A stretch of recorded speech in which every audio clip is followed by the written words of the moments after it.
जिस घड़ी का सबको इंतजार था 4 जून, आज नतीजे आ गए हैं और इस लोकसभा चुनाव के नतीजों में सबसे बड़ी जीत दर्ज करने वालों में शिवराज सिंह चौहान का नाम है, जो 4 बार मध्य प्रदेश के मुख्यमंत्री रह चुके हैं। अब सांसद शिवराज सिंह चौहान है, 8,20,868 मतों से ये जीते हैं। सर, इतनी बड़ी जीत, जबकि आप अपने लोकसभा क्षेत्र में प्रचार करने भी नहीं आते, सिर्फ आप एक बार जाते हैं नामांकन दाखिल करने, उसके बाद आपका परिवार और पूरा जो लोकसभा सीट के लोग हैं वही आपका प्रचार करते हैं।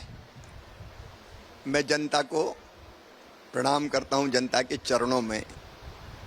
ये जो आशीर्वाद है ये हमारे जीवन की सबसे बड़ी पूंजी है और प्रधानमंत्री श्रीमान नरेंद्र मोदी जी के नेतृत्व में विश्वास का प्रकटीकरण है। मोदी जी के प्रति विश्वास और श्रद्धा का भाव है।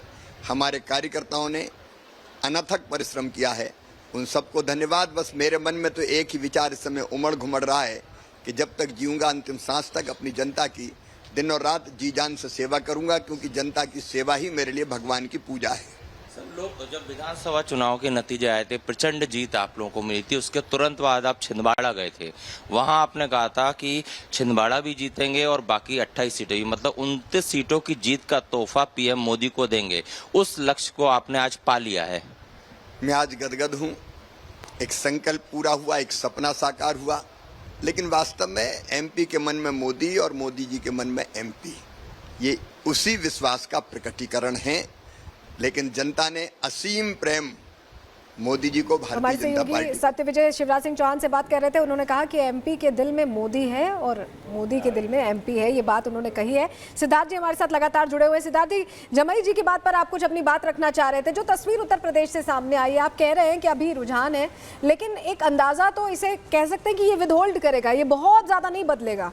तो कहीं ना कहीं उत्तर प्रदेश के लिए तो सोचना पड़ेगा, क्योंकि उत्तर प्रदेश सब कुछ तय करता है। अगर ये तय कर रहा है तो आगे के लिए सोचना पड़ेगा।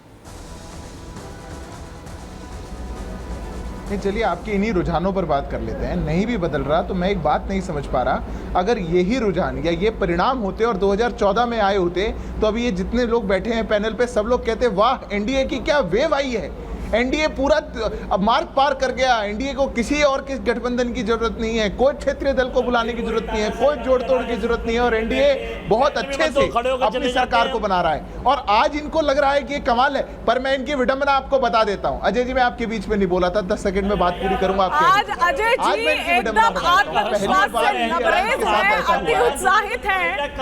अजय जी, पहली बार अजय जी मैं समझ रही हूँ, इसीलिए जश्न की तस्वीरें दोनों ओर से सामने आ रही है। बल्कि हमारे लिए कंफ्यूजन हो जा रहा है कि भैया ये बीजेपी किस चीज का जश्न मना रही है? क्यों ना मनाए? आप देखिए। अच्छा, एक बार उनको कंप्लीट तो करने दीजिए, एक बार कंप्लीट तो करने दीजिए। एक बार वो अमित जमाई जी की बात पर कुछ कह रहे हैं। रुकिए अजय जी, ऐसे में डिरेल होता है, वक्त जाया होता है, जनता ने वहां हरा दिया और अब देश मुद्दे पर रहते हैं। रुक जाइए सर, रुक जाइए। सिद्धार्थ जी अपनी बात पूरी कर लीजिए। देनी चाहिए लल्लू सिंह जी को। सिद्धार्थ जी, मैं हिमानी जी इनकी बौखलाहट का कारण बता देता हूं। इंडिया अलायंस हार भी गया और ईवीएम पे ठिकरा भी नहीं फोड़ पा रहा, ऐसी हालत हुई है। ये हुई है समस्या इनके साथ, नहीं तो इलेक्शन कमिशन, ईवीएम, डीएम सबको भी गाली दे रहे होते, पर इनको लग रहा है यार थोड़ी बहुत आगे उसको भी हम डिस्क्रेडिट कर देंगे। लेकिन सिद्धार्थ जी, यूपी संकेत क्या दे रहा है? अयोध्या जैसी सीट भी अगर आप हार जाते हैं, अयोध्या जैसी सीट भी अगर आप हार जाते हैं, ये क्या संकेत दे रहा है? इस पर आपको आत्म मंथन, चिंतन, मनन कुछ करना तो होगा ना सर। नहीं हिमानी जी, हम पिछली बार जब जीते थे और हमने प्रचंड बहुमत हम पिछली बार लेकर के आए थे, तुरंत उसके हमारी हार हुई थी। हमने विशेष कमेटी बना करके मंथन किया था। हम मंथन तो करते ही हैं, जिस सीट पर हमारा आंकड़ा कम रहेगा हम बिल्कुल मंथन करते हैं। हम जीतते तो भी करते हैं, थोड़ी है यहाँ से इटली बैंकॉक थोड़ी जाएंगे छुट्टी मनाने।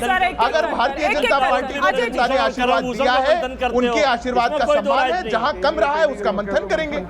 नहीं, अभी तो अनडाउटली अरे इटली जाके मंथन नहीं करेंगे, बैंकॉक जाके मंथन नहीं करेंगे। हम भारत वाले हैं, भारत में ही रह के करेंगे। नरेंद्र मोदी देवताओं के भी राजा बन गए हैं। नहीं, देवता उनकी पूजा करने वाले भक्त राजा हो गए भाई। कितनी शर्मनाक बातें हैं। जिस भगवान ने अहंकार तो रावण का अरे भी जो नहीं सोनिया था जी भाई का मंदिर बना है साउथ में, अजय जी, एक धोख उधर लगाया हो, आपकी दाल अब तो मोदी तभी जी का गिरेगी मंदिर कब कांग्रेस बन रहा में। है बता दो, आप कब बना रहे हो? मुझे लगता है कि इस तरह का स्तर नहीं हम तो होना राम का चाहिए, मंदिर सर। बनवाते हैं हाँ। और राम का तो मंदिर क्या हुआ 500 साल अयोध्या की में? यात्रा को पूरा आपने करके राम हमने का मंदिर बनवाया बनाया और इसीलिए तो देश राम की जी ने जनता आपको ने हमें नकार आशीर्वाद दिया। अपने आप सोनिया जी का अपने मंदिर ही बनवाओ, हम क्षेत्र राम से का भगा मंदिर दिया बनाएंगे। आपको। अपनी पैदाइश की जगह से बाहर इतने तो राम जी दिखाकर इतने बड़े मोदी जी दिखाए थे ना, ठीक है सर। निकाल दिया बाहर। ठीक है सर, प्रीति पांडे भी निकाल हमारे दिया साथ बाहर लगातार उन्होंने। बनी है। प्रीति जी, सवाल देखिए, राम मंदिर को लेकर बहुत बड़ा मुद्दा ये रहा, आपने देखा जब तक मंदिर का निर्माण नहीं हुआ। लेकिन उत्तर प्रदेश की जिन जिन सीटों पर बड़ा डेंट लगता हुआ दिखाई दिया है, प्रत्याशी बहुत बड़ा सेटबैक रहे हैं। क्या लगता है कि जनता ने ये बता दिया है कि जो ग्राउंड पर प्रत्याशी हैं उन्हें काम करना पड़ेगा, हमारे बीच में आना पड़ेगा, इस तरीके से लहर में हम अब वोट करने वाले नहीं? देखिए, सबसे पहले उत्तर प्रदेश में अखिलेश जी का जो प्रदर्शन है वो वाकई बहुत अच्छा रहा। इस पे तो बीजेपी वालों को बैठक चालू हो गई है, सुन रही हो, योगी जी के भी दफ्तर में मीटिंग हो रही है, दिल्ली में भी हो रही है, हाईकमान के घर में हो रही है, इसमें कोई दो राय नहीं है। बिल्कुल अखिलेश जी का जादू उत्तर प्रदेश में चला। इंडिया गठबंधन, इंडी गठबंधन, अब देखिए अखिलेश जी के पीछे, कंधे के पीछे छिप के आप कुछ कांग्रेस भी भी कह वाव दें। करना चाहिए।